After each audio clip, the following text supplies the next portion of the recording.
where's the horror? I don't know if I'm being dramatic, but like this book actually made me angry. Hey, how's it going? My name is Gabby. Welcome back to my channel and welcome to a very exciting reading vlog, because in today's reading vlog, I'm gonna be taking my first ever solo trip to this little coastal town in Washington called Anacortes. I mean, if you were wondering, I have traveled by myself in the past. I've gone to California, I went to Japan, I went to New York, and I traveled by myself on the way there. But on all of those previous trips, I was like meeting up with friends or family on those trips, so I wasn't fully alone. And so this is actually going to be my very first time traveling completely by myself and doing my own solo trip. And I decided to go with this cute little town called Anacortes because I have been there once before. I actually did make a book shopping video with my mom in Anacortes a few years ago now, so I'll have that link down below if you wanted to see that. But I am so excited to finally be doing my first ever solo trip because this is something that I've been wanting to do for a very long time now, like literally for years. And a few weeks ago, I finally found the courage to just do it, you know, because I'm like, life is too short, time is passing me by. I'm 31 years old. Like, what am I waiting for, you know? So I'm gonna be staying 2 nights at this really cute inn that's called the Majestic Inn and Spa in Anacortes. I'm also planning to visit both of the bookstores that I went to previously. Hopefully I can do some book shopping while I'm there, and I'm hoping to do a lot of reading this weekend while I'm there. The main 2 books that I'm hoping to read while I'm in Anacortes, one of them is gonna be Nowhere Burning by Catriona Ward. This is a new horror book that I have been so freaking excited to read because I originally heard of this book getting pitched as Riley Sager meets Yellow Jackets, and I was so intrigued. So this is probably going to be the first thing that I'm going to read in this vlog. I think I'm going to get started on the audiobook as soon as I leave this morning. And then I'm also going to be reading The Night We Met by Abby Jimenez. This is definitely one of my most anticipated romance books of the year because of how much I love Abby Jimenez. I mean, even though I wasn't the biggest fan of her book that she came out with last year that was called Say You'll Remember Me, I think I gave that one like 2.5 stars, and it was the lowest rated that I've had from her so far. But this is one that I'm still so excited to read because I've had so many 5-star favorites from this author, and this one especially intrigues me because of the premise. Apparently, we're following this girl named Larissa, and she's dating this guy named Mike, and then this story is about how she's starting to catch feelings for Mike's best friend, this guy named Chris. It sounds so juicy, and I've been really loving like juicy love triangles lately, so I feel like this one definitely has potential to be a new favorite of mine. I'm also going to be bringing my Kindle with me on this trip, just in case I want to read even more, because I imagine in the 2.5 days that I'll be there, I can probably read a little bit more. So those are all of my plans. We have about an hour drive to get down there. I think the first thing that I want to do this morning is find a coffee shop to go read in. So let's get this solo trip started and let's hit the road.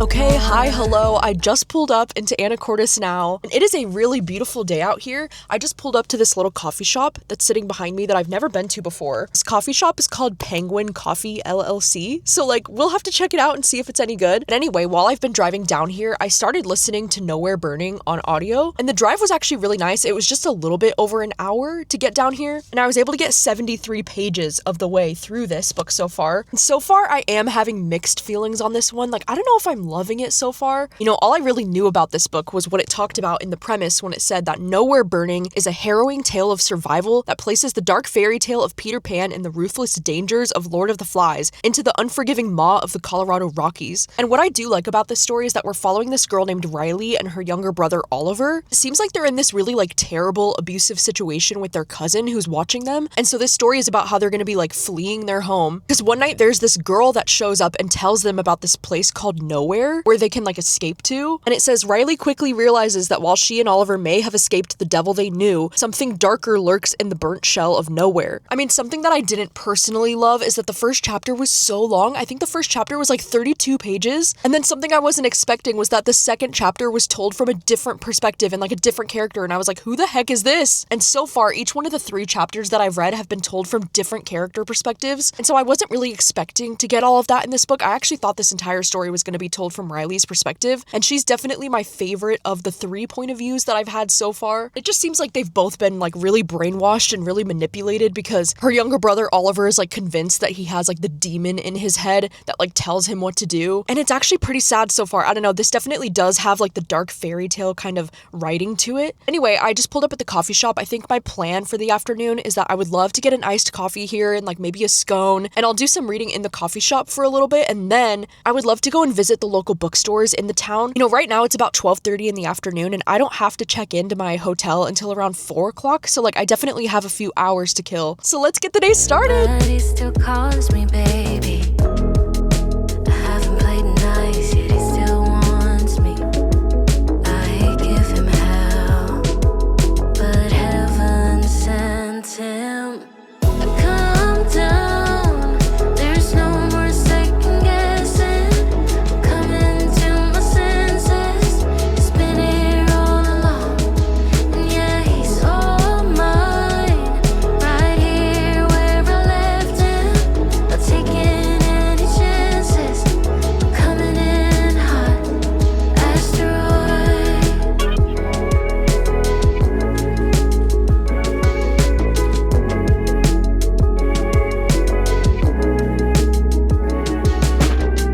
I crumble in the quiet, but he knows how to hold me, and I burn to dim bright. He stays right beside me. He sees through all my flames. When I try to hide it, I crash, I break, I scream, but I still drive him crazy. I haven't played nice yet he still wants me. I give him hell, but heaven sent him. Calm down, there's no more second guessing.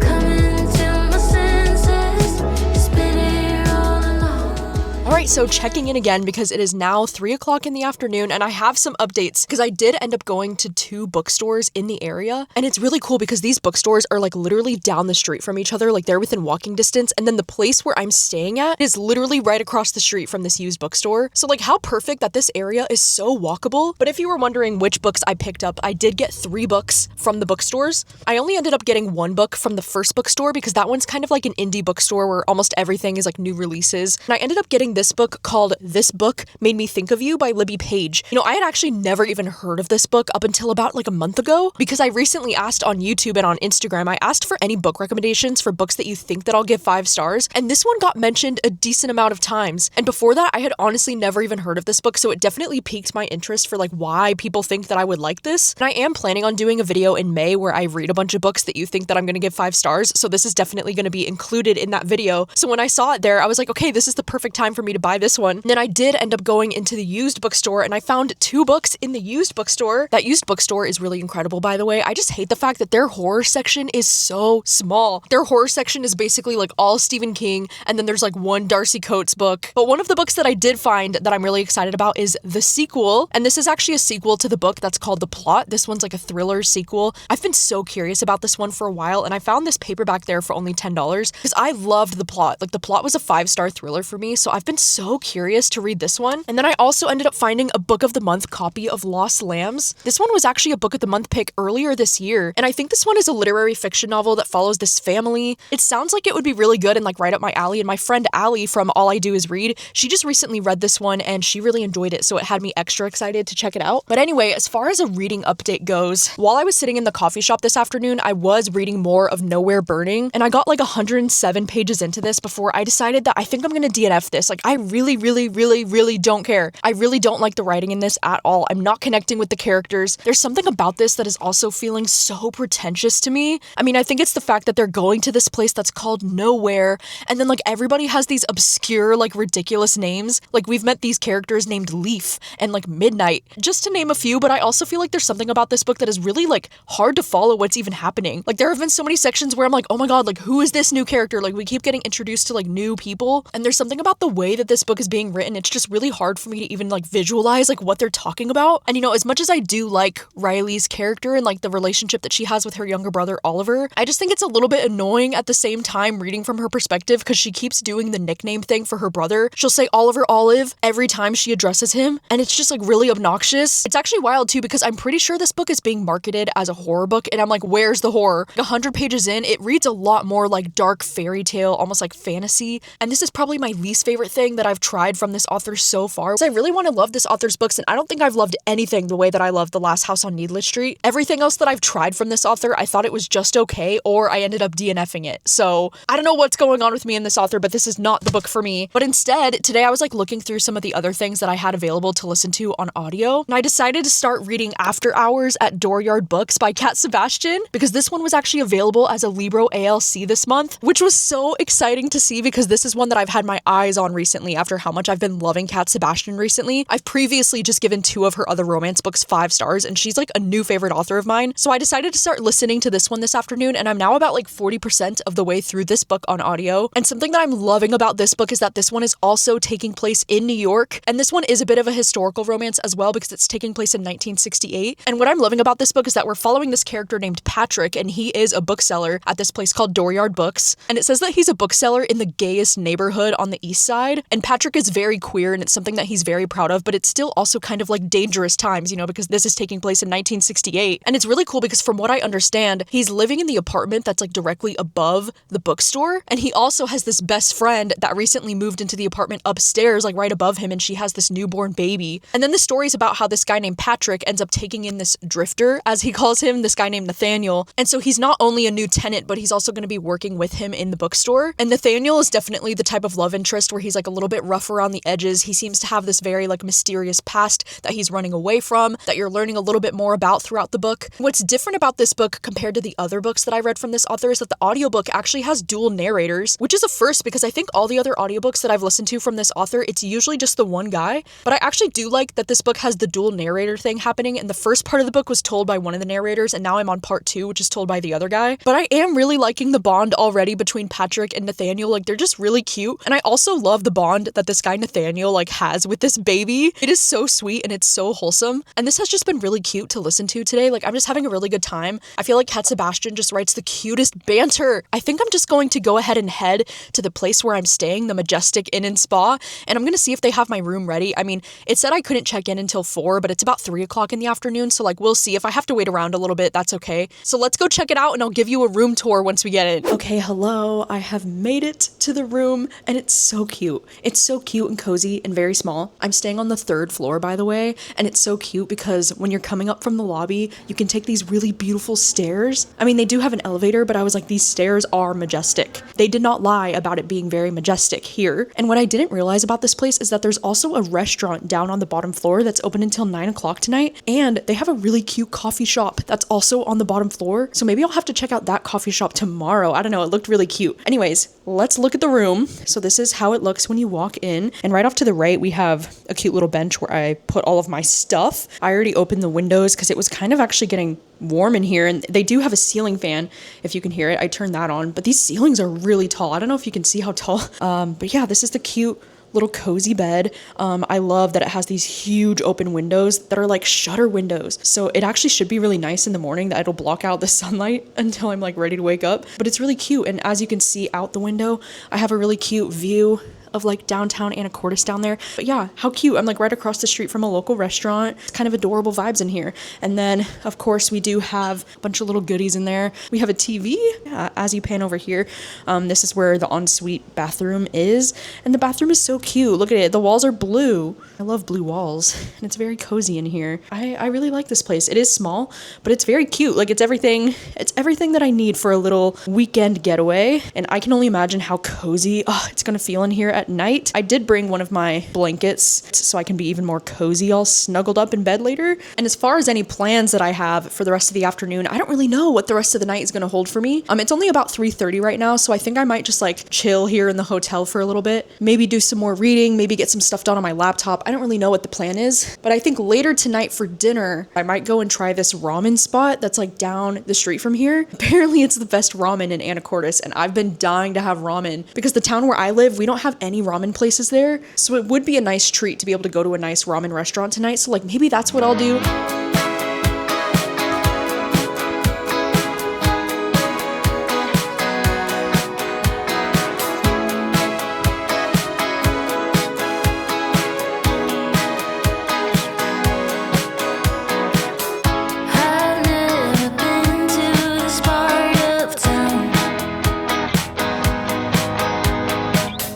Everyone's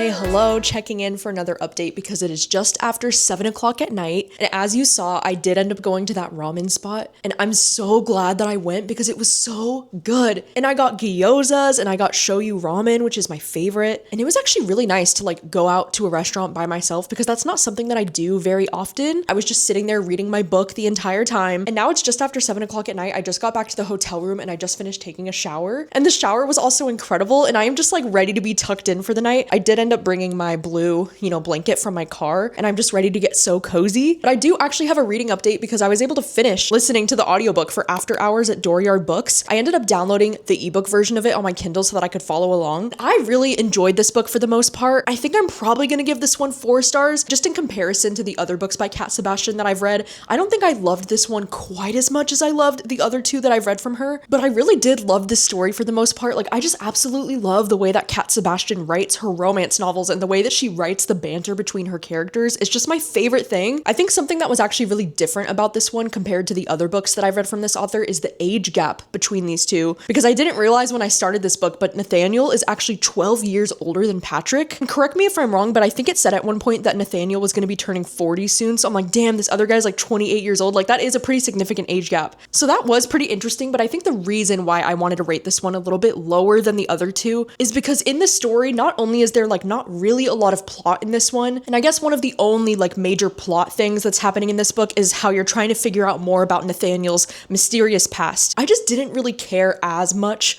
about Nathaniel's history, and I feel like we spent a lot of time on that throughout this book. And I know that this one's a historical romance, but at least in my opinion, this one read a lot more like a historical romance compared to like We Could Be So Good, because We Could Be So Good actually takes place in the late 50s, but for some reason, this one felt even more historical. And I think it's because in this book, they do talk a lot about like the different historic events that were happening during this year. Like, you get to see these characters react to the news about like Martin Luther King and like JFK and all these things that were happening in that time period. And I guess for me and my personal taste in books, it got a little bit heavy-handed with like the politics in the second half of this book, which I don't normally mind, but I guess it was just starting to feel a little bit repetitive for me in the second half. But all of that to say, it's still a 4-star book. I still really enjoyed this one a lot. There were so many scenes that had me like kicking my feet and screaming over them, the way that every book that I've read from Cat Sebastian, like, this is my 3rd book from her, and I just can't believe how much I enjoy this author's writing. Like, genuinely, it's so good. I also really loved that this book was mostly taking place in the bookstore, and I love that the apartments that they were living in were like right above the bookstore, so it just had a really cozy vibe for most of the story. This book also had some really great side characters that were really fleshed out as well, and so I'm glad that I had the chance to read this one today. I was watching the news on the TV earlier because unfortunately this TV that I have in this room, it's not like a smart TV, so I can't watch like Netflix or YouTube on the TV in the way that I want to, but I was watching the news earlier because Artemis 2 right now is like going around the moon. These 4 astronauts have officially traveled farther than any human has ever gone in space, and it is just so cool. Like, you have no idea, like, my space heart has been dying these last few days. Like, I was actually crying looking at the videos that they were taking of the moon. It was just so beautiful. Like, it's so heartwarming. There's something about space, like, I could literally talk about space forever. I was talking about this with my family actually a few days ago because I was like, I really want to take an astronomy class again, because the last time that I took an astronomy class was when I was in my freshman year of college, and that was back in like 2013, 2014. And I'm like, it's been 12 years. Like, there's probably so much more, like updated information with astronomy now. And I mean, I've always been really fascinated by space. I mean, when I was a kid, I literally wanted to be an astronaut. Like, that was the first thing that I wanted to be when I was a child. But I feel like especially recently with like loving Project Hail Mary, the movie, and then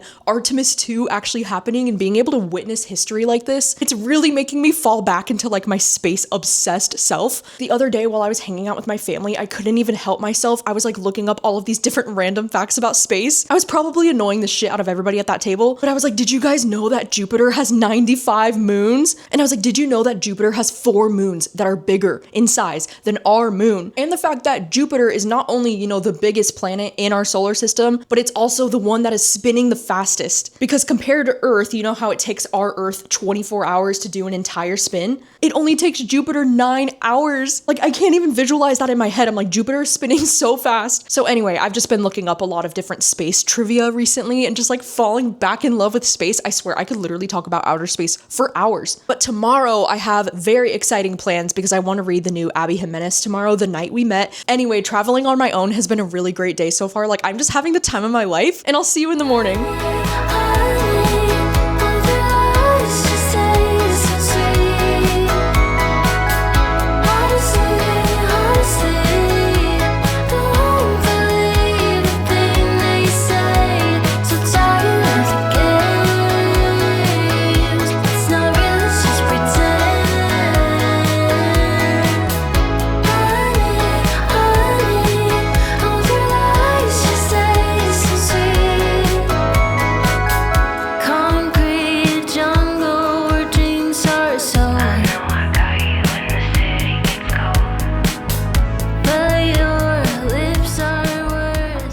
Hello, good morning. It is day 2 of my solo trip. And last night I didn't really end up doing too much except for watching Friends on the TV, which honestly just like sent me back to my childhood because that's like all that I used to do when I was a kid. Late at night on the TV, I would just watch reruns of Friends over and over and over again. So like that was actually really fun. It was really nostalgic. There was also a little bit of like a windstorm last night because I was keeping the windows open and there was a lot of wind like tunneling through this place. This morning I decided to go downstairs and try the coffee shop that's like on the first floor of this place, and I ended up getting this iced coffee. I think it was called a sticky cinnamon bun iced latte. Oh my gosh, it's really good. And I got a whole breakfast and I basically had that entire coffee shop to myself. Like there was nobody else there. So that was a really great way to start the morning. And I also have started reading The Night We Met by Abby Jimenez. While I was eating my breakfast, I got all the way up to chapter 8. I'm now 72 pages into this one. And so far, I don't know, I feel like this book is going fine so far. Like I'm not immediately loving it the way that I thought I would. You know, one of the reasons why I thought I would really enjoy this one is because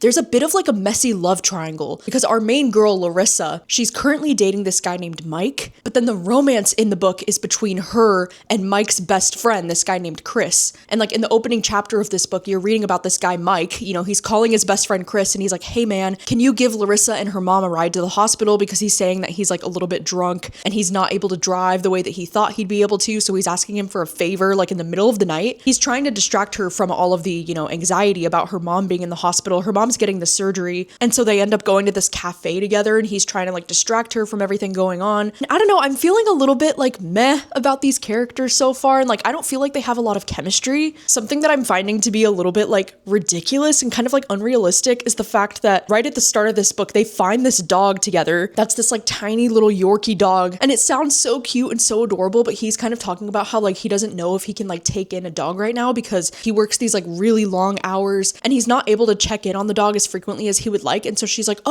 I can take the dog some days and like I can help and whatever. And they decide to start co-parenting this dog together when I'm like, they barely even know each other. I don't know, because in my mind, like if I was going to commit to co-parenting a dog with somebody, it would have to be somebody that I trust and that I'm really close with. And I do find it a little bit odd that she's like agreeing to co-parent her boyfriend's best friend's dog. And the worst part about this is that they've been calling the dog Wolverine, like Wolverine, but with like woof. Yeah, it's pretty cringy as hell. So I'm trying not to judge it too early on, but like so far this is just kind of like meh, but I will still follow through on my plans to read this entire book today because that's what I came here to do. So I think the plan for now is that I'm going to head over to the beach that's called Sunset Beach. I think it's about like a 15-minute drive from where I'm at here. I was thinking about maybe like stopping somewhere along the way and like getting a little pastry or something like that, but I think I'll wait until later this afternoon. I've got my iced coffee and I also did bring a few different like granola bars that I have in my backpack and stuff like that, so we should be good to go. I do have my blanket in my car in case I need like an outdoor blanket to like lay out and go read on. So we'll just have to see how it is, but let's go to the beach.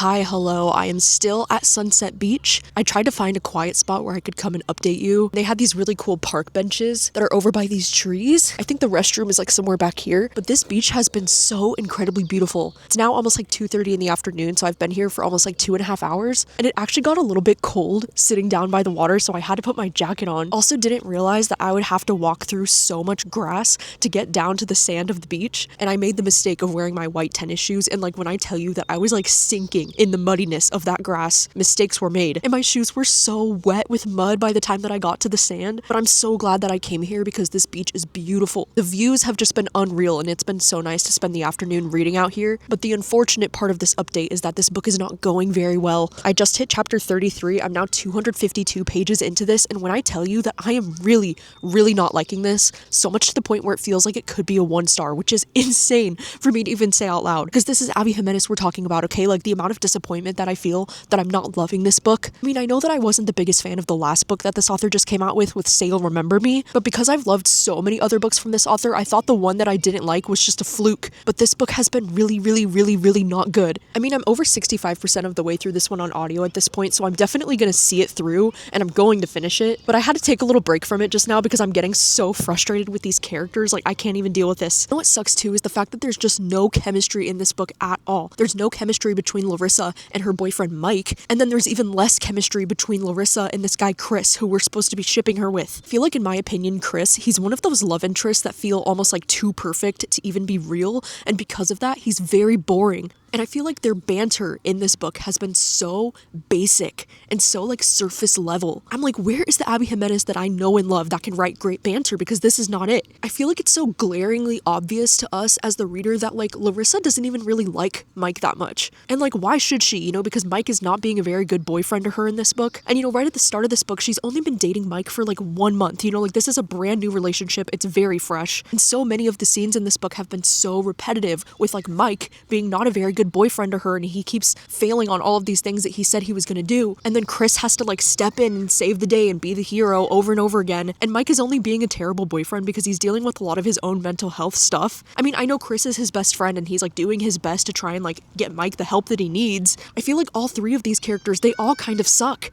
and I don't care about any of them, and I don't like any of them. And I'm sorry, but I still think it's so weird that Larissa and Chris have decided to like co-parent this dog together, because first of all, like, who does that with their boyfriend's best friend? Like, that alone is kind of strange to me. Them calling the dog Wolverine is actually diabolical, and it's ruining my day. Not to mention the pacing in this book is just so weird, and it's so jarring and like all over the place, because we'll be reading like one chapter and it's like taking place in the summer, and then the next chapter it'll be like it's now the fall time, and then the next chapter it's like winter. It just kind of feels like whiplash, to be honest. Like, it doesn't feel like a natural story progression. You know, in this story we do get Larissa's perspective as well as Chris's perspective, and I actually feel like the story could have benefited from getting Mike's perspective as well. I do realize that he's not like the endgame love interest in this book, so maybe people would be like, why do we need his perspective? But I do think it would be nice to get into his head more and get to see like why his character does certain things that he does. I guess what I mean when I say that everything about this book feels so surface level is just like the way that it sounds like it's all like a Hallmark card or something. Because when Chris is talking about Larissa, he says, she was so talented, and I don't think she ever sat still. I know it probably didn't feel like it right now, but Larissa was going to succeed regardless of what life threw at her. Despite it, I think she would defy what takes most people down in the end, because she had the ability to shrug things off and keep going, keep smiling. Life tries to bury us. We get heavier and heavier as time goes on. I know he means well, but like, God, was that not so boring to listen to? Like, what in the Lifetime movie was that? Like, where's the depth? I also had to put a tab on this ridiculous conversation that they had about their dog's vomit. She tells him that he threw up yesterday, and he says he did. What did he eat? And she said his favorite, trash. I got him out and he threw up, and before I could grab him, he ate the vomit. And he said, I think Wolverine would tell you that it's better to have eaten something, thrown it up, and eaten it again than to have never eaten it at all. She said, I feel like there's wisdom in there, but it's too gross for me to see it. Like, why? What are we doing? Why am I reading about your dog's vomit, and why is this writing so juvenile? And then I also added a tab on this section just to show you how bland and vanilla this writing is, because this is from Chris's perspective, and he says, tonight was by far the best date I'd ever been on. Every time I spent time alone with her, it was the best date I'd ever been on. But this wasn't a date. She could never be a date. This was my best friend's girlfriend. Isn't it just so boring the way that he talks about her? Like, this is supposed to be juicy. Like, I felt absolutely nothing while I read that. So yeah, you could say the story's not going very well for me, and at this point I really want to like sucker punch both of these characters right in the throat. I don't really have high hopes for the rest of the book, to be honest, but like, I have to finish it because this is Abby Jimenez that we're talking about here, and this is one of my most anticipated books of the entire year, and I paid full price for this hardcover. I genuinely thought that I was gonna love this book so much. Like, you have no idea how upset I am. I just don't understand how this is from the same author who wrote Part of Your World and Yours Truly and Just for the Summer, and this honestly just like feels like a joke. Anyway, like I mentioned, it's just after 2:30 in the afternoon now. I don't really know what I want to do with the rest of my day. I was thinking that I might actually drive over to the different like viewpoint that I visited last time that I was in Anacortes. It's basically this park that has like a really good view of like the mountains and the ocean. It's back in the direction of where I'm staying anyway, and I feel like it would be really nice to go and see the views out there, even though I'm sure it's going to be really cold up there too because it's a little bit higher up. But I'll update you with my final thoughts about this book once I finish it. Can I get you out of my system? I know we both have some things left to say. Can you stay a little longer? Can I make you change your mind? Yeah, I know that it's over, but can we stay here for a while until everything's alright again? That's cool with you, cool with you, cool with you. 'Cause that's cool with me, cool with me, cool with me. Is that cool with you, cool with you, cool with you? 'Cause that's cool with me, cool with me, cool with me. Maybe I am selfish, 'cause I want you to myself.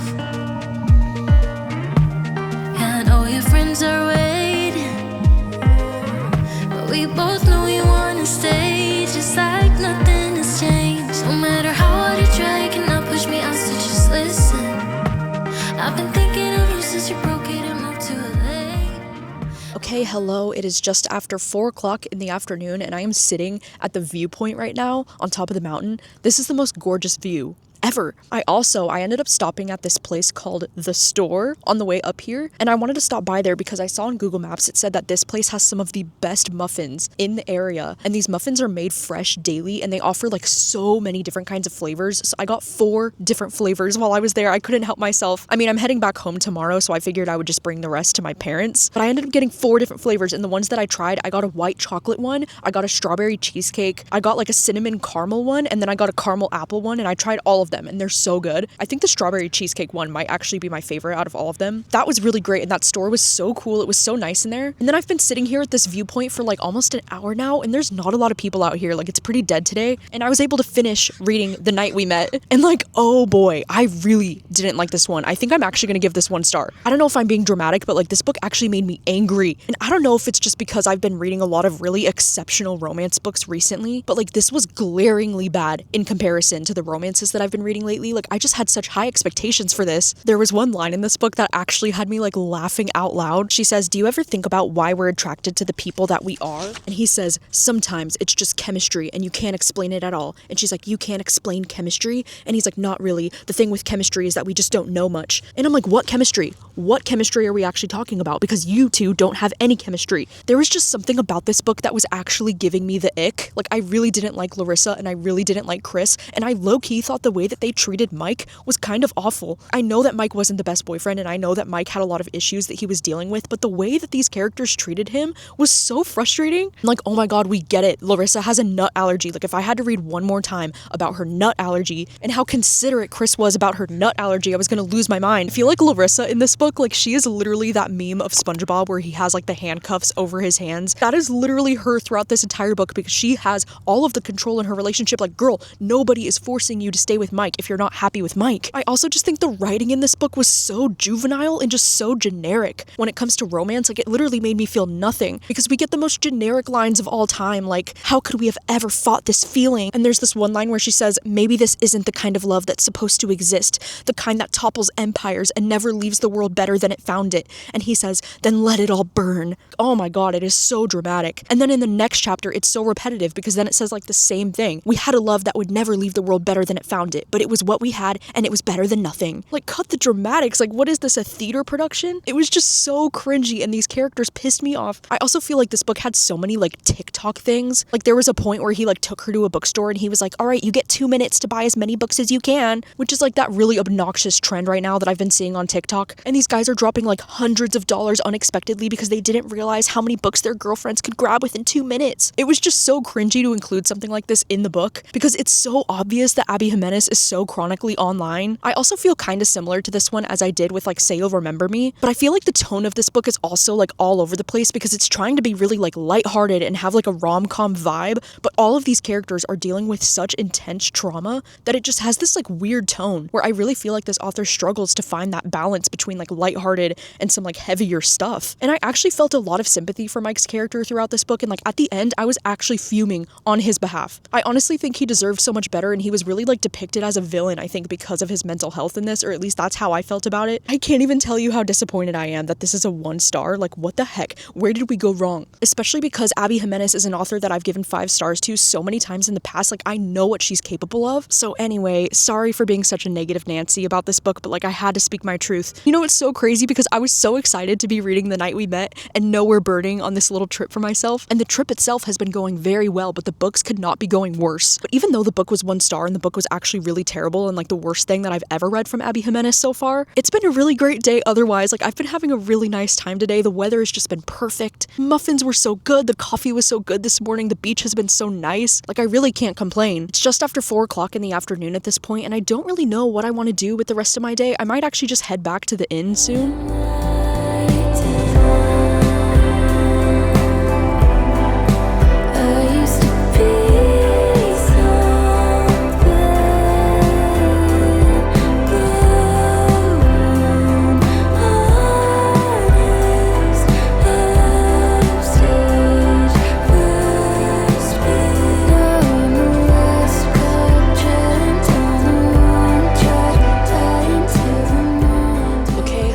Good morning. It is my final day here at the inn. I'm actually getting ready to check out this morning, but I thought I would update you that last night ended up being a really great night. I decided to have a cozy night here at the inn, and I ended up getting dinner at the restaurant that's downstairs. I was mostly just like chilling in the room last night. I was watching some How I Met Your Mother on the TV, which I forgot how much I love that show. And I also did read a little bit more on my Kindle last night because I started reading the book that's called A Good Person. My library hold for the ebook actually came in last night, so I was like, okay, like why not just start on this one? Because I've been so curious about this one, mostly because the premise for this book says that it's Gone Girl meets Big Swiss, which, hello, those are like 2 of my favorite books of all time. I know that this one is actually from a new author. This one's a debut, and I'm only like 38 pages into this, but when I tell you that I'm loving this so much, I've already annotated like so many things. I just already really love the voice of this protagonist, this woman that we're following, and right at the start of this book, she's turning 29 years old. It's so funny because the very first sentence of this book is, when I was 10 years old, I nearly pushed a girl into a gorilla pen